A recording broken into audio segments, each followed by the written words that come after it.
আসসালামু আলাইকুম। ঠান্ডা মাথায় দু চারটা কথা বলতেছি, যদি ভালো লাগে লাইক কমেন্ট করবেন, শেয়ার দিবেন।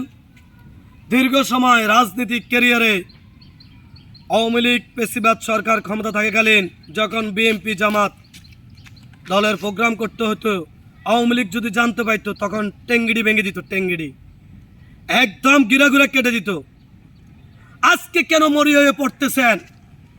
সেই আওয়ামী লীগের দোষরদেরকে নিয়ে আপনারা প্রোগ্রামে যেতে হবে, আপনাদের লোক বাড়ি করতে হবে। ওই দিন আপনারা কোথায় ছিলেন? সেই দোষরগুলা আপনাদেরকে মারছে, যারা ঘর কুপাইছে, ওই দিন তো কখনো আওয়ামী লীগ আপনাদেরকে সুযোগ দেয় নাই। ভালো কথা, আওয়ামী লীগ সুযোগ দিচ্ছেন। আমার এলাকায় যারা গুন্ডামি মাস্তামি চিটারি বাটপারি করছেন তারা তো চলে গেছেন।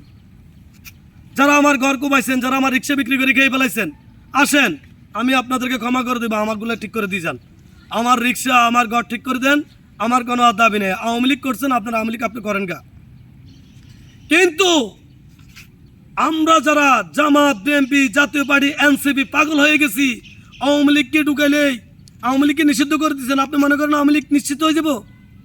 এটা আপনাদের ভুল ধারণা। আওয়ামী লীগ আবার আপনাদের মাঝে ঢুকে আপনাদেরকে শেষ করবে, এই কথার জন্য প্রস্তুত থাকেন। আর এই কথাটা 100% শিওর। এখন তত্ত্বাবধায়ক সরকার, এখন কোনো বিএনপি ক্ষমতা আসে না, ডক্টর ইউনূস ক্ষমতায়। আপনারা কাজ চালিয়ে যান।